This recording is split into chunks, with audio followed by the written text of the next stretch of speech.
space right now. Fresh off the G5 jet, I'm on my way to a brand new kit. Welcome back, eSIM Studios Podcast Livestream, episode number 205. Excuse me. I want to thank everybody for joining me today. If you missed this live stream, very informative live stream.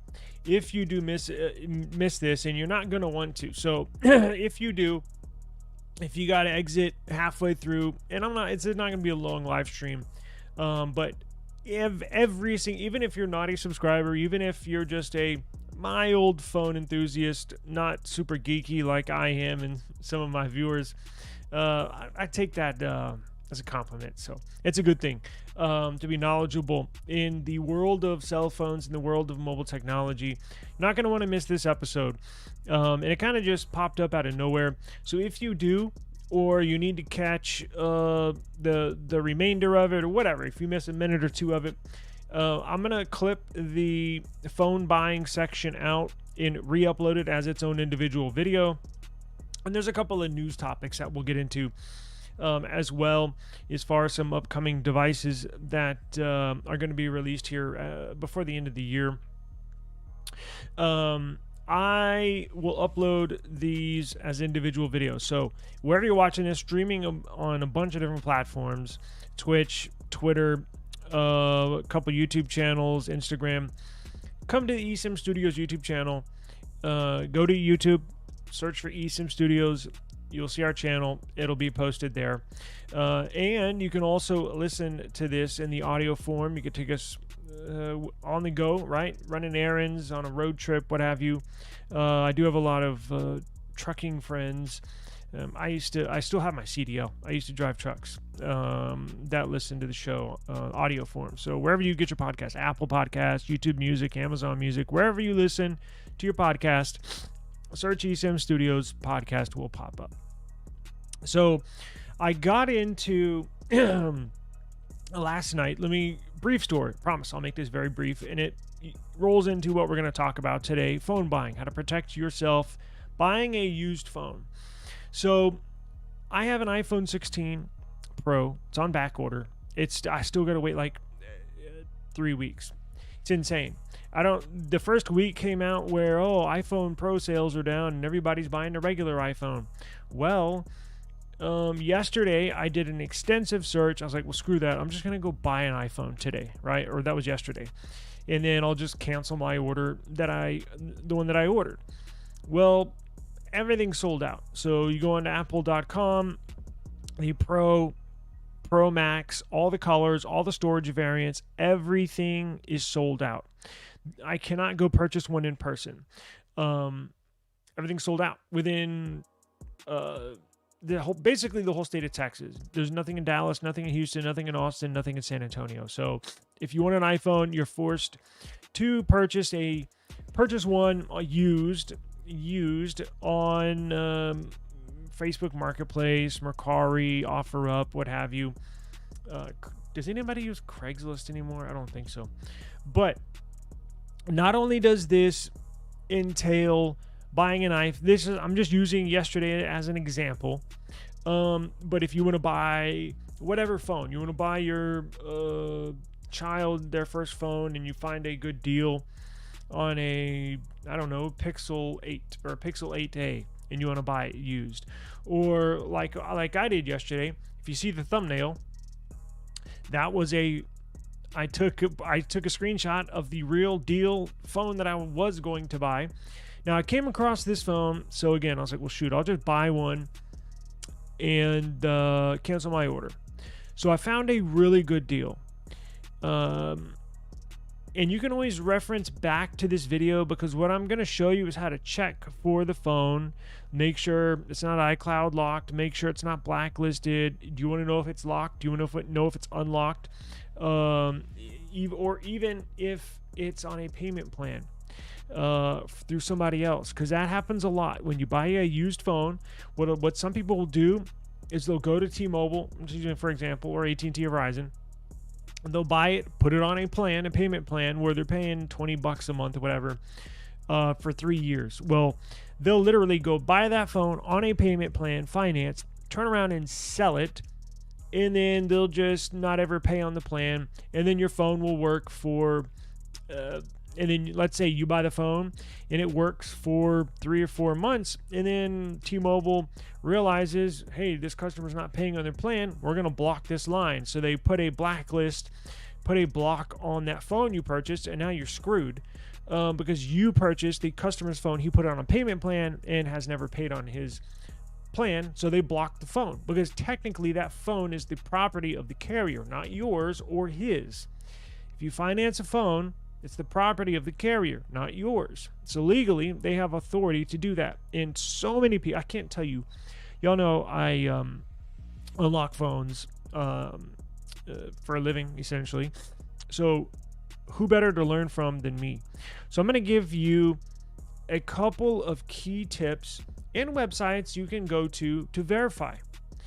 And again, no matter if it's an iPhone, Samsung, they basically have checks for every single device, so you know what you're buying, because the last thing you want to do is drop $700 on a phone like I was about to do.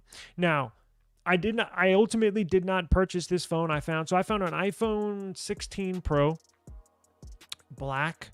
It was a T-Mobile variant, and I ended up not purchasing it because what happened was I found it late at like 11 p.m. The dude, apparently after messaging him, I was going to buy it, and I was like, well, shit, it's like 11 p.m. I'm not going to go out here. And then by the time I got some of the details from him, it was already 12. He was on a bad part of town. I'm not driving with $600-700 in cash to a bad part of town, right? When he knows it. No offense against him. I doubt he's watching this, but no offense against him. I just don't put that past any. I'm just not doing it, and I don't recommend you doing it either. Right? 1-2 in the morning, $600-700 in cash, and they know it, and you're gonna drive into a bad part of town. No. So I was like, well, screw it. I said, look, if you still got it tomorrow morning, I'll meet up with you and I'll buy it straight up. Right? I'm not gonna haggle with you on the price. It's already it was a 16 Pro brand new for $700, and actually I think it was $600. I think it was $600, and for whatever reason, when I checked it this morning, when it was sold, he had put $700 on there. But I was like, damn, that's a steal. I was like, something's got to be wrong with it. So let's get into the very first step. So you find a phone like I did. Now, if you want to go meet somebody at 2 in the morning with $1,000 in cash, $700 in cash, that's your prerogative. You can if you want to. I'm not doing it. But let's say that you find a phone for sale. It's almost too good to be true. Like, something's got to be wrong with it. How do you find out what's going on with that phone?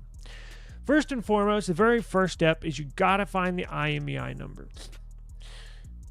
And there are steps you can take to where you can convert a serial number. If all you have is a serial number, you can convert it to an IMEI, but let's just say the most typical thing is an IMEI number. Now, if the seller does not want to give you the IMEI number, don't buy the phone. Because if they're not willing to let you verify that it's a perfectly fine phone to purchase, then don't buy the phone. That's the very first red flag. If they're hesitant about giving you the IMEI, and look, I've had to convince somebody. Some people say, well, you're just going to add it to your plan. And I remember messaging them back, well, why would I do that if I don't even have the phone, right? Like that doesn't even make any sense. Why would I add a phone? Because on Metro, if you have Metro PCS, you actually have to if you get a new phone on your plan, you have to physically call Metro and tell them, I need this IMEI on my line ending in 1234. So why would I do that if I don't even have the phone? Like, that doesn't even make sense. So if they're hesitant to give you the IMEI number, and you can do it on either one. So all phones have two IMEIs, IMEI 1, IMEI 2. You can scan either one, because I've had that happen too. Well, the first one's kind of scratched. I dropped the box and the IMEI got scratched. And I said, all right, well, give me IMEI 2. So Either one does not matter. You can pull full details on either IMEI 1 or IMEI 2. Does not matter. They're linked together. That's why if you blacklist an IMEI, it blacklists both of them, right? So first thing you need is the IMEI. And I didn't have to ask this guy for the IMEI because he had a video on Facebook Messenger, right? So let me show you what this video pulled up. So when initially, and that's why I did not ask him, because I got it in the video. So let me show you what I'm talking about. So here's a screenshot of a video, because you know on Facebook Messenger it allows you to upload like a 1 minute long video. So he was showing the box and showing the phone, and I screenshotted it. I was like, got you. So I screenshotted the box right there, and you can pull the IMEI number right off the box, right? So that's the very first thing, because what I'm about to show you, you're going to need 2 websites, and I'm going to link everything in the description of this video. So the very first one, I'll show you where to go. The very first site is a general brief description, and the second site is a more detailed information. So if you find a phone you want to buy, get the IMEI number. Again, if they don't want to give it to you, go move on to the next person, right? After haggling with them, if they're hesitant or whatever, just screw it. Look, and you can convince them, look, I just have to verify, right? If you have a phone that's not blocked and you're good to go, then why do you care? Let me verify. I'm the buyer. You're about to drop $700. Last thing you want to do is get screwed. So and that's the first red flag. So I didn't even have to ask him because I screenshotted his IMEI right here, right? So here's the first thing I do. So the very first thing I do, now it was a T-Mobile phone, right? Let me share the screen. Actually, let me remove this. Hang on. So here's what I do. Once you have the IMEI number,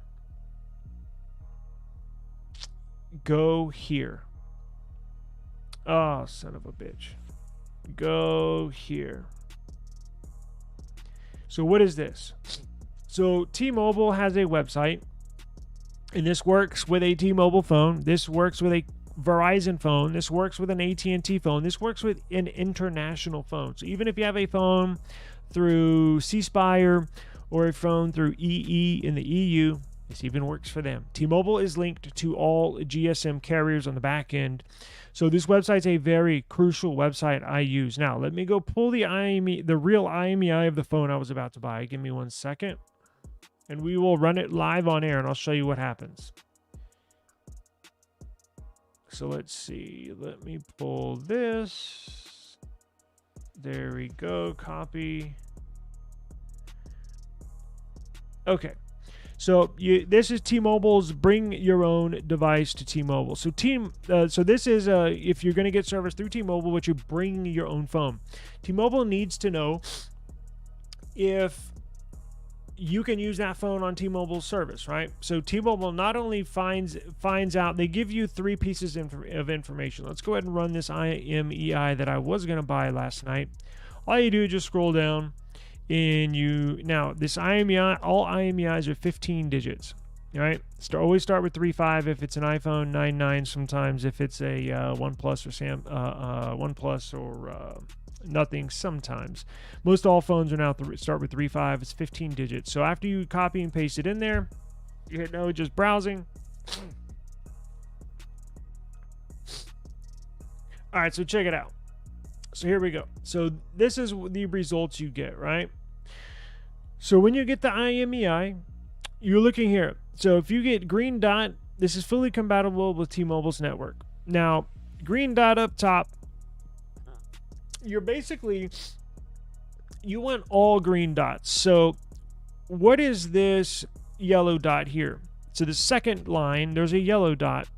If you have a red dot anywhere on here, that's a no-go, 100%. Do not move forward. It is a blocked phone. So this green one up here just basically lets you know it's compatible, right? This second one down here that's yellow, this yellow dot means it's financed. So this device has been purchased on a payment plan, on a finance plan, and just like I mentioned at the very beginning, this guy was probably got it on a payment plan, got it for free, because you know you can trade in a older phone that's like $90 I do it all the time, but I normally do it for myself. I don't buy and sell them.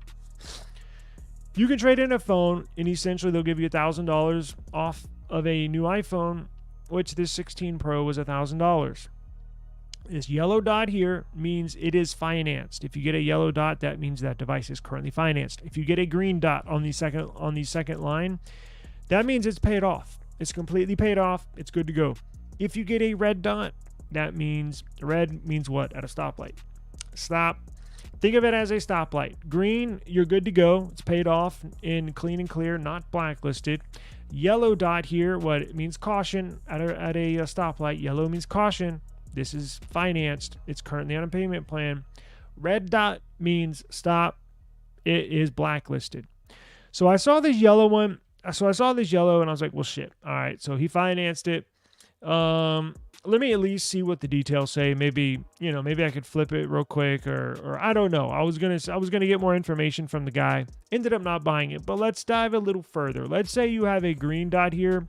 It's good. It's clean and clear. It's paid off and you're good to go. Let's take it one step further, right? So you're going to take this IMEI, copy, right?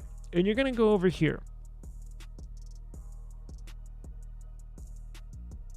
This is directcodes.org. Directcodes.org. Now I'm going to put this in the description of the video, so you can always come back to this video and reference it. If you're not watching on your phone, I don't think I have it in the description right now. When this live stream is over, come back. I will add these links in the description as soon as this is over, I promise. But you're going to go to direct codes. Now, you're going to have to add, look, this to run detailed information. Let me show you what it looks like. To run detailed information, to run a verified check of any iOS device, any checks are like 5 cents, 10 cents. I think the minimum deposit is like $5, and you can do your debit or credit card. I've been using this site for years. They're legit. Nothing funny, no funny business going on over here. This is where I get all my data. These are tied into Apple GSX and Apple Connect servers. These are tied into the carrier servers. So this website will let you know up to the second data on any phone in the world, not just in the US. Any phone in the world, iPhone, Android, MacBook, iPad, whatever. You can unlock, you can get data on phones. So I pulled up his info, right? And this is what I got right here. So device order history. See, you go here. Let's do this. So you go to place order. Here's how you run a IMEI number. You go to place order. You go to device services. The second option, device services, right here. Click that, and it brings up a blank line. Now you can scroll through. Why can't I go scroll down? Anyways, it's hard to see, but they have hundreds of services. Now, how I go to my check real quick, they have Verizon, they have everything you can imagine under the sun.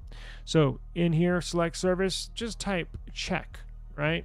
So you typed in check, and you're going to go scroll down just a few lines, and under check services, you got Apple iPhone check right here. 10 cents. Trust me. Spending a few cents, maybe even a few dollars to check your device could save you hundreds of dollars, if not $1,000, depending on what device you're buying. You want to verify the device you're getting. You want to know what you're getting into. The last thing you want to do is get screwed. I've gotten screwed before. I'm not perfect. When I first, started buying and selling and flipping phones before I started unlocking, I got screwed. Everybody gets screwed. It only takes one time to get screwed to make a vow to yourself saying, God damn it, I'm never going to get screwed again. So yeah. And hey, look, I've lost out on deals too, where I have to verify this device and this person's like, hey, I got 5 other people that want to buy this. And I said, look, if you want to sell it, that's fine. But I need to know what I'm buying. And they sold it to somebody else. I'm like, screw it. There's always more. Don't ever feel rush. If they try and rush you into a sale, that's another red flag. But you have to verify, and I'm giving you examples of how to verify everything. So you go to this Apple iPhone check right here. You simply copy, paste the IMEI. Now, I already ran this, but I'm just going to show you how to do it. So you paste it right in there where it says IMEI, and then you hit place order. Okay, order placed successfully. Now let's show what it gave me last night. So you're gonna go to order history. It takes about 1 minute. It does it very fast, 30 seconds. So you go to order history, device orders. Now that's the one I just placed right there. But right here from last night is what I placed earlier. Now let me show you what it looks like. I don't want to. They got IP address on here that I placed the order. I don't want to give them up my IP address. So let me show you what it gives you. Let me show you. If I scroll too far down, it'll give up my exact location. But I trust you guys. But you know, every now and then there's some weirdos out there. But so let me pull this down and let me show you what it gives you, because I came prepared today. So it gives you this, boom, on the right side. So when you go to device history and then you go device orders, this is the info it'll give you. Now, it may be hard to see right now, but you can zoom in on your screen. Wherever you're watching this, on a laptop, on a phone, on a tablet, you can pinch to zoom on a phone and or a tablet. And on YouTube, if you're watching this on your computer, you can also zoom in as well.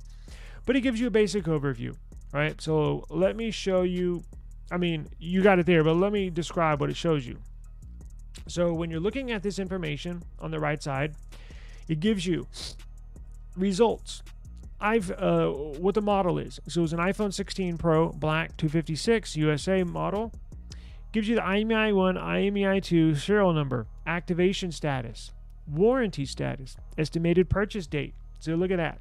It gives you when they purchased it. So if they give you some funny business, you can also, hey, when did you say you picked this up? Oh, yeah. Oh, man, it's been sitting in my closet for 2 months. Oh, really? You know, he's lying, because here it says he bought it just a few days ago. Boom, another red flag. So you know when they purchased it. Repairs. Has this phone ever had repairs or service on it? But it is active, so it has Apple Care on it. Repairs and service expiration date. So you know when the repair Apple Care ends and or warranty ends on this device. This one was for 358 days, I guess. I don't know why. Apple Care eligible? Yes. Valid purchase date? Yes. Apple Care? No. So I believe the warranty information. Where is warranty? Did they change it up? Repairs and service expiration date. That would be the warranty. When the warranty from Apple. Is this Apple Care activated? No. Replaced by Apple? No. Registered device. Is it a registered device? Yes. Refurbished device? No. Replacement device? No. Demo unit? No. Loaner device? No. Purchase country? United States. Now look at this. Find My iPhone is off. iCloud status is clean. So you want to make sure. So that means basically it is activated on the network, meaning it's getting service because it tells us. Now, he has not signed in to Find My iPhone, which is good because you want to make sure they sign out when they sell it to you. And the iCloud status is clean, meaning it has not been wiped with an existing iCloud. Somebody signing in. It has not been wiped while there is an existing Apple ID and or iCloud account on the phone, because that would make it iCloud status lost, which is not good, which would make it iCloud locked. GSMA status. That's the world. GSMA is the world blacklist. That is clean. US blacklist, clean. There's a US blacklist and a world blacklist. Sometimes it'll be on the USA blacklist, which means it cannot be used inside the USA, but it can be used outside the USA if unlocked. Or if it's both, USA blacklisted and GSMA blacklisted. GSMA means international. US blacklist means in the US, right? US blacklist reason not applicable because it's clean. Now, down at the bottom, carrier, US. T-Mobile locked activation policy. It would say T-Mobile device, which would make sense because when you go on the T-Mobile website and we scan IMEI, it gives us a yellow dot. That means it's financed. Country, United States. SIM lock at the very bottom in red. It is locked, meaning it will only work on T-Mobile. Meaning you cannot add a AT&T eSIM, you cannot add a Verizon eSIM, you cannot add a Visible. Even back in the day, you used to be able to use. So you know how T-Mobile purchased Mint Mobile. You know how T-Mobile has is run on Metro. T-Mobile owns Metro, and even Google Fi. So as of recently, they've sort of locked it down even more. So back in the day, you used to be a T-Mobile locked iPhone, meaning a T-Mobile iPhone that was purchased at T-Mobile, right? That's locked. You could still add a Mint Mobile SIM. You could still add a Metro PCS SIM, and it would still work because T-Mobile is the parent company. It's still technically on the T-Mobile service and network. Even Google Fi back in the day. Now, there's some Android phones that you could do that as well. And I'm going to say, even like if you had a T-Mobile, I think it was S22, T-Mobile S22, you could put a Mint Mobile. You could put a Metro PCS SIM in there. You could put a Google Fi SIM in there, and it would work. But now, as of the last year or so, they've begun to lock that down. So literally only a T-Mobile SIM will work in there. Anyone. It could be somebody from another account. It could be somebody in another state. As long as you're adding a T-Mobile eSIM to this phone, it will work. It'll add it. If you try to add an AT&T eSIM, it will get rejected. It'll say the phone is locked, SIM restrictions. So as long as, now I was going to buy this because I knew it was a T-Mobile phone, and I have T-Mobile, so I was just going to add my eSIM. No need to unlock it. However, I found out it was financed. Now, why is that a risk? Why is that a no-no? You can take that risk because sometimes if somebody's selling you a T-Mobile phone, that it's financed, but you have T-Mobile, what do I care? Well, here's why you might care. Now, he can tell you, I've bought and sold phones where I bring this up, and the guy's like, yeah, but it's on, I just got another line, and I'm not going to stop paying on it because, I have me and my wife and my kids are on this plan, and it was just an extra added line that I don't need, that I'm just getting rid of the phone. So that's true, as long as, in this situation, if he continues to pay his plan, this phone, that iPhone I was going to buy, was technically on his plan. He was just selling it to me. And now it was financed through him and his plan. As long as he makes his normal payments on his plan, the phone will stay active, even with my T-Mobile eSIM in there. Because remember, it's in property of T-Mobile. It's not my property because I bought it. It's not his property because they gave it to him. It's T-Mobile's property because they're essentially leasing it to you. If he misses a payment, or God forbid he gets in a car accident and he can't pay his bills, they're blocking that line, and that $1,000 iPhone you just bought, however 4 months after you buy it, just randomly shuts off, or gets their carrier services blocked. You're screwed. You are screwed. Have I purchased financed phones in the past? Yes. Am I trying to not buy financed phones currently or in the future? Yes. I have done it before. It's very risky. Typically, I'll only buy a car, even though if it checks out fine, hey, it's not blacklisted. It's good to go. The dude seems like he's a legit person, and maybe I can trust him. But what I'll do, I'll use it for a month or so, and then I'll sell it. Obviously, you can let the person know, look, a lot of people take that risk. It's just up to you. Remember, if they stop payment on it, then you're screwed. So remember, you want to see those 3 green dots on that T-Mobile website. Bring my phone website. You want to see 3 green dots. If the middle one's yellow, if the middle one's green, that means it's paid off, you're good to go. If the middle one's yellow, that means it's currently financed. If the middle one's red, that means it's blacklisted. So that's just a quick overview of how you can protect yourself. Now, you can even take it one step further. So let me do this again. You can even take it one step further. Let me show this again and show you what I mean. So if you really, really want to dig deep and see why a device was blacklisted, you go back to this website I got pulled up right here. You go to place order, you go to device services. You can actually run internal T-Mobile checks. So if you type in T-Mobile in the search box, whoops, I misspelled it. You can scroll down here. You can actually unlock phones here. But if you want to check, if you buy a phone that's locked, you can unlock it here. But look, they got iPhone 16s. But look, you can do this. So under USA T-Mobile services, you can, where we go, check services. So T-Mobile basic status check, right?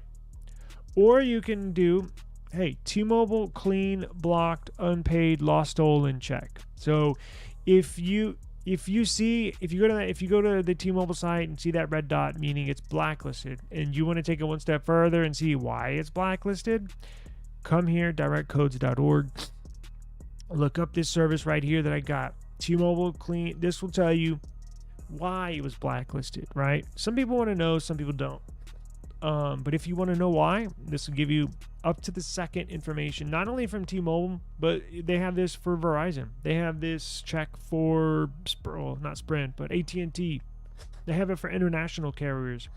You can get up to the second detailed information on anything. So between these two websites that I just presented to you and a little common sense, you should be able to essentially thwart or bypass 99% of people or devices that you're going to regret buying later, whether the seller has bad intentions or not, right? Because I can't tell you how many phones I've bought and sold in the past. I used to do this for years. So some people know, some people are very devious and are pretty good liars until you catch them in their bullshit.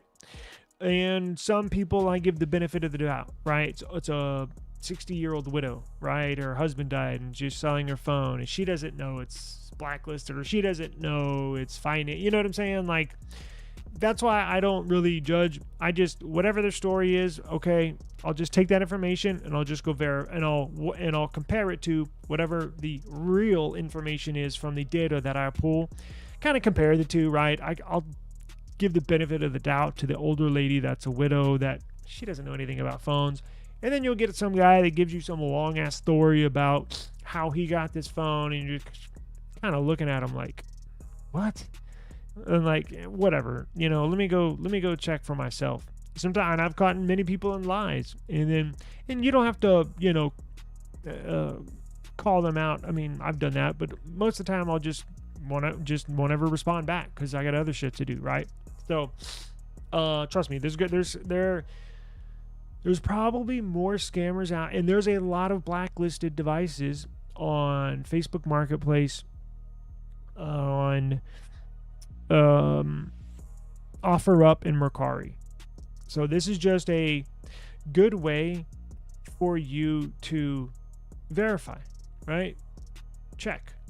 Now, when buying iPhones and or an iOS device, and I do this even when I buy them on OfferUp, I'll say, if you buy a device, the apps are getting better at reminding the seller to sign out of Find My Device, to sign out of your iCloud account, and then factory reset it. They're getting better at reminding sellers, but some people just don't know. So I'll actually send them a message. If you buy them online, you're not able to see it, make sure you remind them, hey, make sure you sign out of Find My Device on iOS, and make sure you sign out of your Apple ID right before you ship it. Just a friendly reminder, because there's been times where you buy a phone, you get it in, they're still signed into it, and then you can't do shit because if you factory reset it, it's gonna be locked.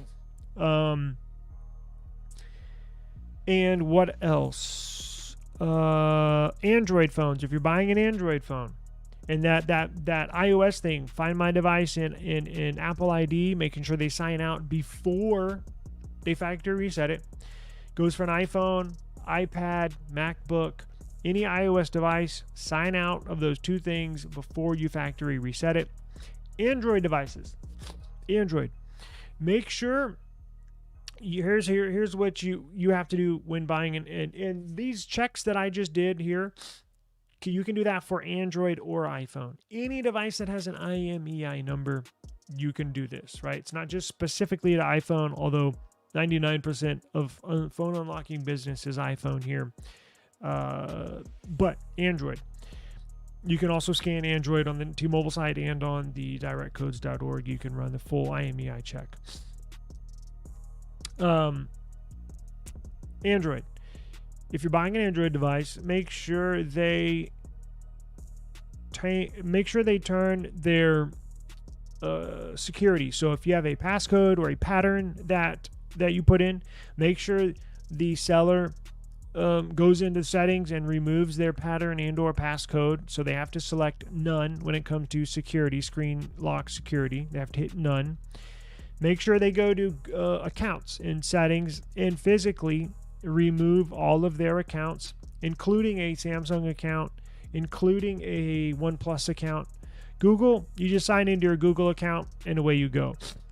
With Samsung, you don't have to, but you sign into your Google account and you sign into your Samsung account and you sign into your OnePlus account. So make sure whatever phone it is, they go into settings, remove the screen lock, remove their accounts in the device, and then factory reset it. So that's what you need to know on Android devices. But again, the big thing here is financed. The majority of buyers in the United States when they're getting a new phone is through the carriers. It's not like that in other parts of the world, but here in the US, large majority of people buy their phones through the carriers, right? They have some really good deals. I mean, it's just a fact. I've some of my devices I've gotten through carriers where they'll give you $1,000 off. Okay. For trading in a $40 phone that I can buy on eBay. So I'll go on eBay, buy a $40 phone, use that to trade it in. They give me $1,000 for it, and then I buy that. Then I get that device essentially free. However, it's still being paid per month. So even though you get it for free, there is still a bill credit on your bill. So technically, you're still paying it off. They're just zeroing out the balance. Now, that does not mean you can go sell that. Well, you can, but it's still financed. Even if they give you a free phone from trading in a phone, it's still financed. As long as there's a balance owed on that device, you may see it free on your plan, but it'll be zeroed out over the next 24 months. If you sell that phone within that 24 months, T-Mobile's still legally still the owner of that device, and that device can be shut off if you do not pay that plan. So just beware. That's why those two sites are very, very important. As I mentioned, a large majority of people here get their phones to the carriers. And one thing I noticed trying to buy an iPhone for the first time, if you go to apple.com, you cannot buy an iPhone without selecting a carrier. Has it always been that way? Because I got my Pixel here. I just go to google.com, Google Store online, and buy an unlocked Pixel, and then I can put whatever SIM card I want to in here. When I go to Apple's website, they force you to select a carrier. Has it always been that way? I'm not an iPhone user, so I have no idea. I just thought that was really weird. So please be careful if you're buying a used phone out here. And a good thing, if you're a seller, go into here's something you can do to help boost your sale and boost confidence in a potential buyer. Run a report of the device you're selling. If it's paid off and you know it, go in and run the report yourself and then save a screenshot of that report. Now, I would blur out the IMEI just for general posting purposes. But if somebody requests it, right, to check on their end, you can text it to them. But print out that report or take a screenshot of that report, blurring out all of the super important information, but where they can generally see, okay, it's a clean device, no Find My iPhone is on, iCloud is clean, it's an unlocked device, that type of stuff. That's helped me in the past sell a lot of phones. I'll go ahead and pull the report myself and then post that in the pictures, just to give them some more confidence from buying it from you. What else? Look, you can run iPads. There's a check for MacBooks that don't have an IMEI, that have a serial number. So go check it out. Pretty cool deal. Again, does cost a few cents, but hey, better to be safe than sorry, right? I'd rather it's a small price you have to pay for getting screwed, and then you're screwed out of $1,000 phone, right? Losing $600, $700, $800, hell, even $1,000. You're gonna wish you all it takes is one time to get burned, and you're gonna wish you had run this. You had checked the details on it.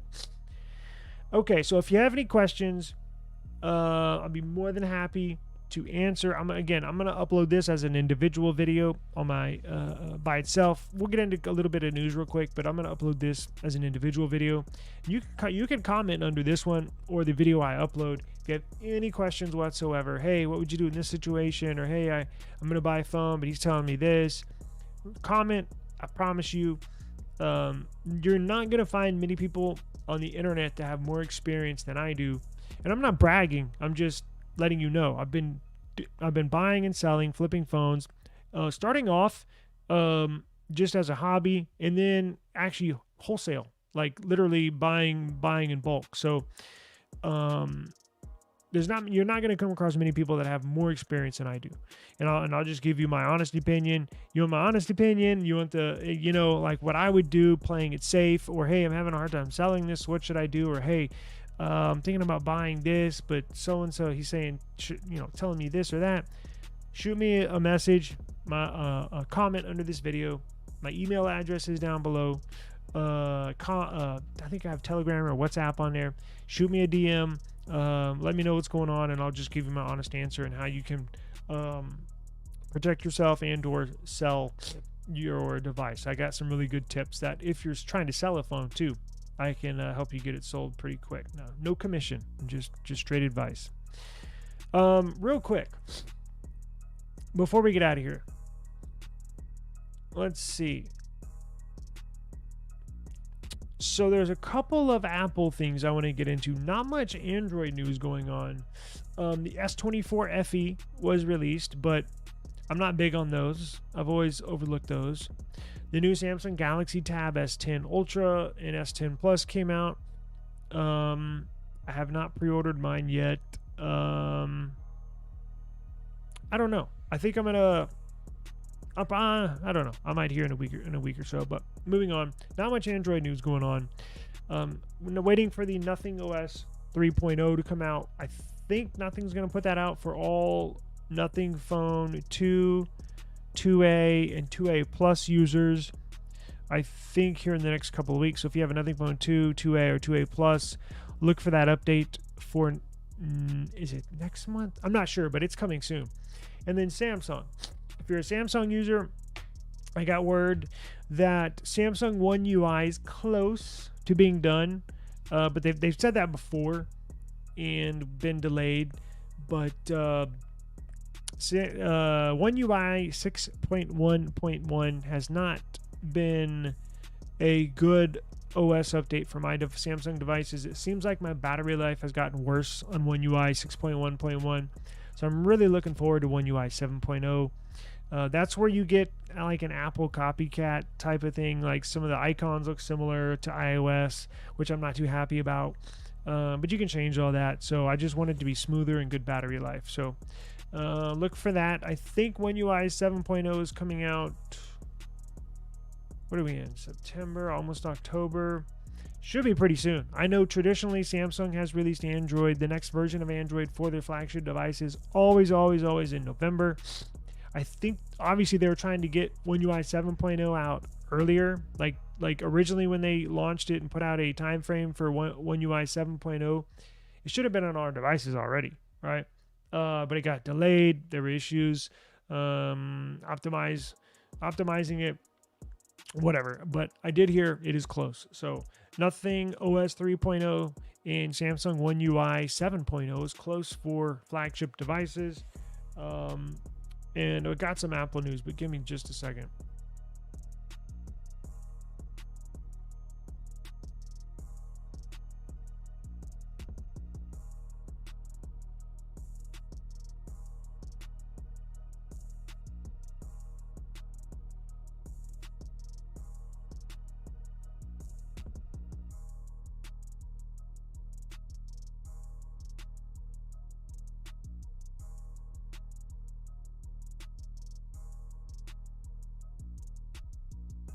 Okay. Let's look into the Apple news. Fees are getting higher, Daniel says. What's going on, brother? Though, but I've never been burned on SwapUp. Yes. So SwapUp is a unique site where it's a pretty good deal. And they're unique. In fact, they're the most secure, I would say, right, Daniel? Probably the most secure aftermarket for phones. They actively scan IMEIs. They will not let you upload and or sell a blacklisted phone. I found that out accidentally one time. I was trying to sell a phone, and I've had hundreds of phones. Maybe even 1,000. And it was clean when I uploaded it for sale. It was a clean IMEI. And then it was one of those deals back in the day where it got blacklisted like a month later, and they delisted it. But that's fine. That's what they're supposed to do. But SwapUp is unique because if you're a seller, if you sell the phone, you get the money up front. So a lot of these like OfferUp, Mercari, you don't get your money until the buyer, until the buyer gets the phone delivered to them, and then Mercari and or OfferUp will verify when it gets delivered. It'll ring off a bell in their system, and then you have like 2 days to verify the phone is good for the buyer to make sure you didn't get screwed or the device is as is advertised, and then they'll release funds. SwapUp, on the other hand, if you're a seller, they release as soon as the buyer buys your phone that you're selling on SwapUp, boom, you get the funds immediately. And if there's any funny business going on, they immediately ban you from the platform. So SwapUp is probably the safest bet. Mercari is getting better. So Mercari, when you sell a device on Mercari, you actually have to type in the IMEI number. And they're getting better as well. They will not let you sell the same phone twice or the same IMEI twice, which is, good for certain reasons. And they're getting better on that. They did not used to make you input the IMEI. Now, I have not tried uploading a blacklisted IMEI. I might test that out just to see if it'll let you, to see if their systems are up to date, but not actually sell it, right? Just to test. And then OfferUp, more of the janky, but you can find some good deals, right? And but Facebook Marketplace is like the wild, wild west, where you could post anything for sale, and I can't tell you how many blacklisted phones. That's why it is so imperative, absolutely imperative, that you check the device IMEI, check the history before you buy anything. And again, if it's financed but it's clean and clear, meaning it'll get service if you add a SIM to it, but it could get blocked at any moment. That's up to you, right? That's your call. But OfferUp has pissed me off because they're pinching every penny, and they'll only let you upload like, I think 3 phones within 1 month, and then you have to buy like a premium subscription to post more phones. But Facebook Marketplace is like whatever goes. That's why it's they got a lot of shit on there. Xiaomi 14T, has that been released yet? I think it has. Now the Xiaomi 15 is going to come with the new Snapdragon 8 Gen 4. Yeah, no, I can't either. You like your phone? I was thinking about you this morning, and I was going to message you to see how you're liking your Nothing Phone 2. And I got caught up in other things, but I was going to message you this morning and ask how your Nothing Phone 2 is holding up, if you've been enjoying it. It's a beautiful device.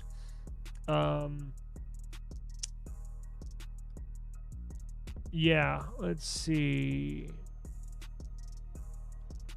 Yep. Yeah. And that's a good thing, because let me tell you why. So Daniel says, that's why I like SwapUp, since sellers provide IMEI to them, so they do all the verification behind the scenes while keeping it private from everyone else. Because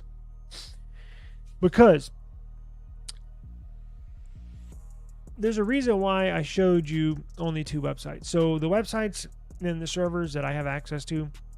And there's a reason why I didn't, because if some of my knowledge gets into the wrong person's hands, you can blacklist any phone.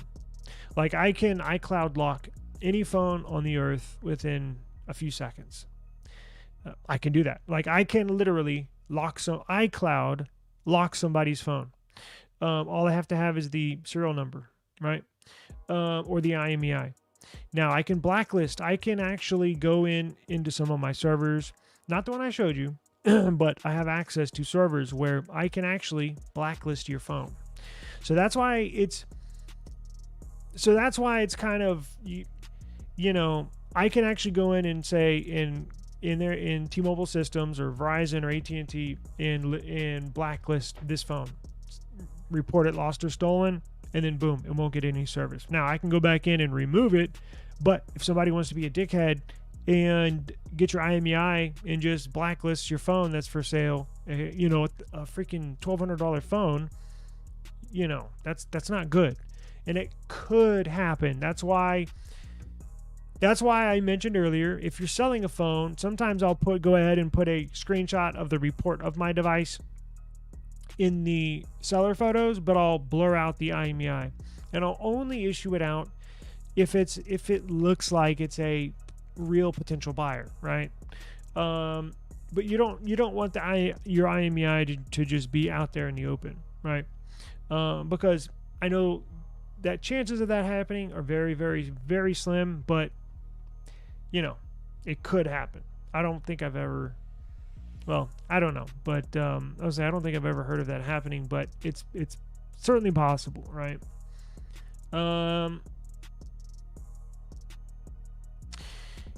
Yeah, iPhone, what was it? iPhone, that's why I couldn't believe it. It was iPhone 16 Pro, 256 gig, black, T-Mobile, right? I think that is essentially $1,200.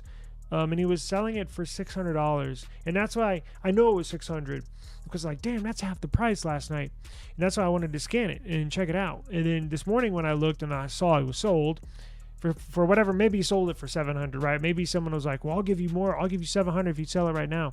But he wanted me to meet him at like 1 a.m. I'm like, no, I'm not doing that on the bad side of town. No, sir. No, I don't need an iPhone that bad. I've done that before. So when I lived in Houston, when I went to U of H, University of Houston, I remember meeting somebody. It was like, I think it was the first or second ever iPhone ever. The two-tone, where it was like the silver on the back, and then the bottom had like a strip on it of plastic, a white plastic or something. It was like the iPhone 1 or 2. I remember meeting somebody in 4th Ward. Very, very sketchy. I don't know why I did that. At like 2 a.m, right? With like $800 in cash. I'm like, screw it. You know, I'm younger. I didn't care. No wife, no kids, nothing. So what do I care? And plus, I think I was packing back then. So, you know, I was protected, but still, it's crazy. I'm not doing that now.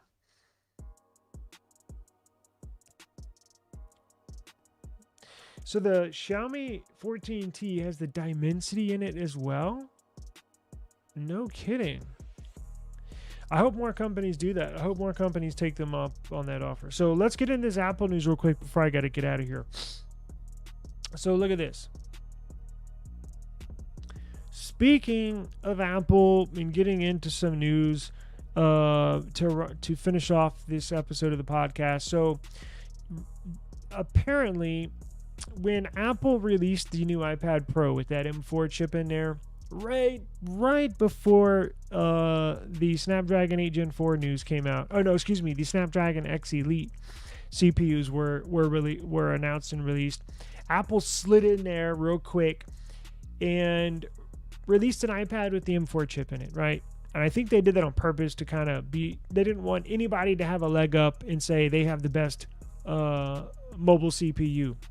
Well, the M4 technically is the most powerful, quote-unquote, best mobile CPU you can get, right? The Apple M4 chip. And they released that in the iPad Pro, which you can buy now. However, we all knew down the line that they were, and we did report on it, that Apple was planning on putting these new M4 chips in MacBook Pros, or I think all MacBooks in the future. Mac Mini, MacBook Air, MacBook Pro, everything on the PC side. But we just didn't know when. Well, apparently, we know now a better time frame of when they're going to release this, and it seems like it might just be right around the corner. So there is a new leak, social media, from a rather solid leak, right? That said, the new the M4 MacBook Pro is going to start off at 16 gigabytes of RAM, which is huge because they've traditionally, I think, always base model was like 8 gigs of RAM. So these new M4 MacBooks or Mac Minis or MacBook Air, whatever, are all going to have 16 gigs of RAM base. Now, RAM on a Mac, for whatever reason, I may dive into it a little more in the future. It seems like 8 gigs of RAM on a MacBook is the equivalent to 16 gigs of RAM on a Windows laptop, right? So 16 gigs of RAM on a MacBook is generally the equivalent to 32 gigs of RAM on a Windows laptop. And that just has to do with how they process the memory, right? This new MacBook Pro with the new M4 CPU, again, 16 gigs of RAM and 512 gigs of storage. All Macs are M4 Macs are going to start with 16 gigs of RAM. So that's good news. They finally see the light and take the step up in RAM. So additionally, this packaging claims that the base model M4 MacBook will have a 10-core CPU and 10-core GPU. Prior reports suggested the M3 chip currently has an 8-core CPU and 10-core GPU, right? Another interesting detail about this new MacBook with the M4 is that the model will have 3 Thunderbolt 4 ports, unlike the current M3 MacBook Pros that only have 2 Thunderbolt ports. So that's good news, right? You see how he blocked his serial number on there? You see that picture? Very smart. Somebody could lock it. Now, when will this be released? Well, I found information that says, where are we? It's going to be released. Here we go. So the MacBooks, the new MacBooks with the M4 CPU, is going to be released alongside an iPad Mini 7, as well as a Mac Mini in October.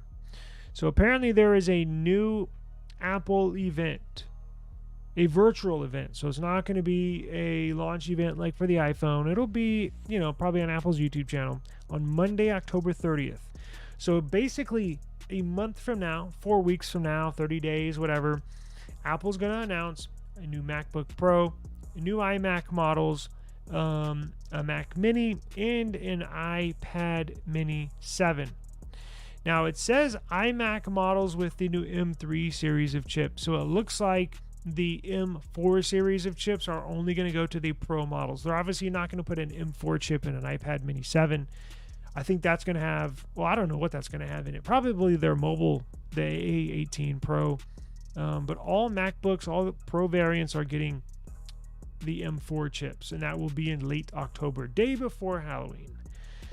So in the Power On newsletter earlier this month, Bloomberg's Mark Gurman said that Apple will hold an October event this year to announce iPads, including the new updated iPad Mini.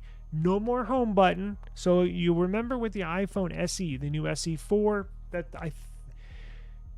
they might announce at this event, no? Anyways, it's not the old SE where it's got the old traditional looking style. It has the physical home button. No. Apple's going to make a new iPhone SE that looks like an iPhone 16, just a little smaller, right? It's going to have that dynamic island and all that.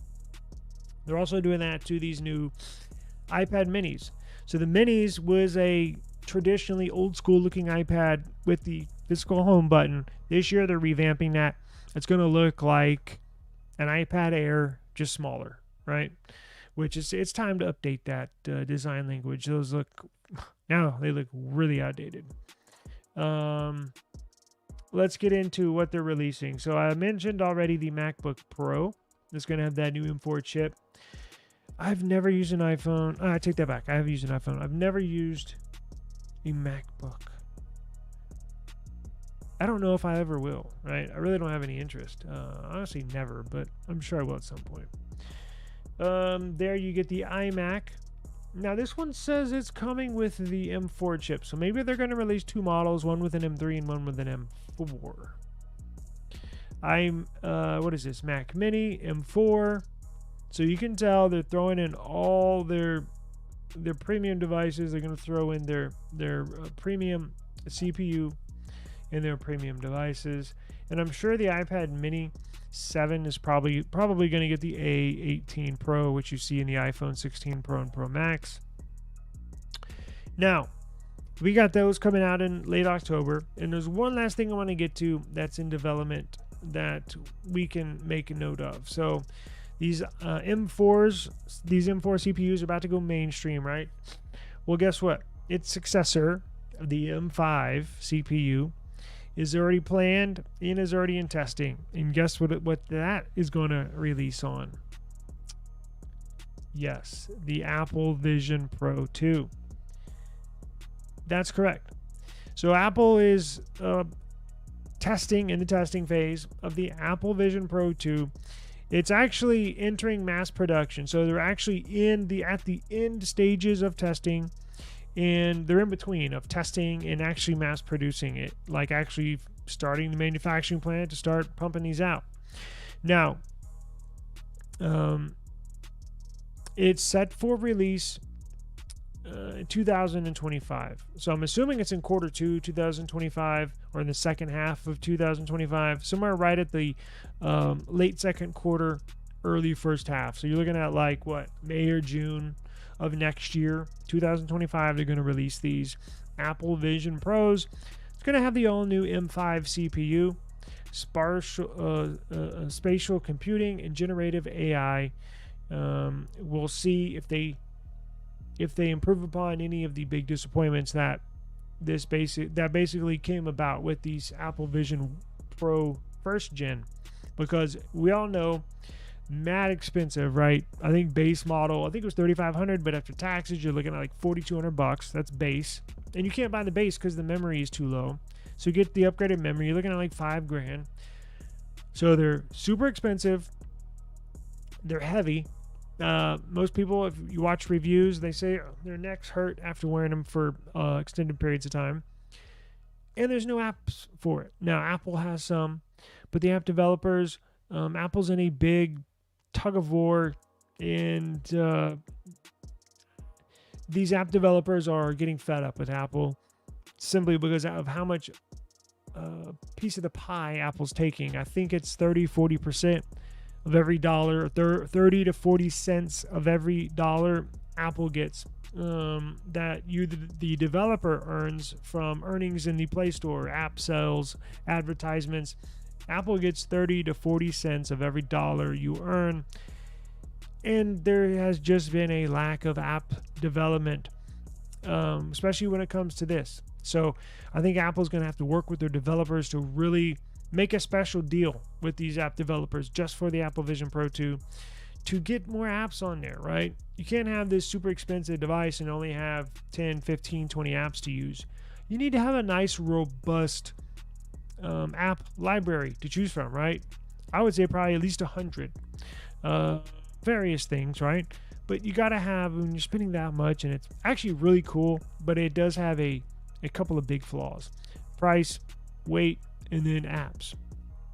So if they can get the price down a little bit, I'm not expecting them to, charge $1,000 this upcoming year, but you gotta, it's so freaking expensive. And they had trouble selling it, right? They cut production. They cut production in half because nobody was buying them. So if you can reduce cost a little bit, if you can reduce the weight, right?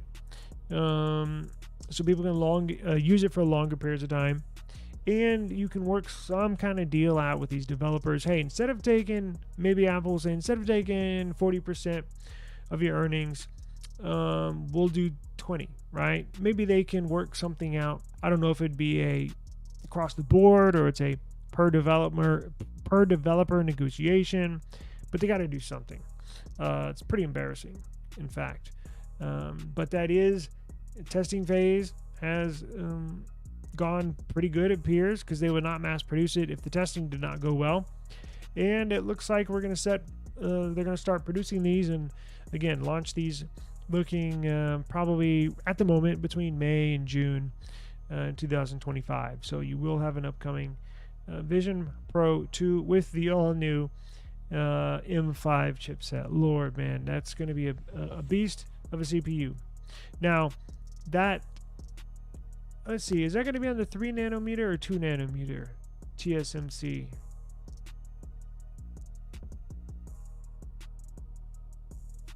Okay, so the A19, next year's flagship CPU for iPhone 17, the A19 and A19 Pro CPU will be mass produced on the improved 3 nanometer node. So they're not switching to 2 nanometer just quite yet. And it looks like the M5 will be produced on the 3 nanometer node. Looking forward to the Snapdragon 8 Gen 4 OnePlus 13. And cannot wait to test those out. So that'll do it, folks. Thank you for joining me. Again, if you have any questions whatsoever on checking IMEIs, buying and selling phones, if you need any advice, if you got any questions, hit me up in these comments, or you can DM me or email me, what have you. Now, I'm going to end this right now, but if you need the links to the sites that you go check your device on, come back to this video. What time is it? Give me about 5 minutes and I'll come back to this video and I'll have the links put in there so you can start checking devices. So if you got any questions, give me a holler and come to the description of this video in a few minutes and I'll have everything linked down there for you. So appreciate it. Thank you for joining me on this Sunday afternoon, September 29th, and I will see you tomorrow. Please be safe. Have an enjoyable but safe rest of your Sunday evening. Take care. I'll see you tomorrow. Peace. I'll have everything in the links in just a second. Peace.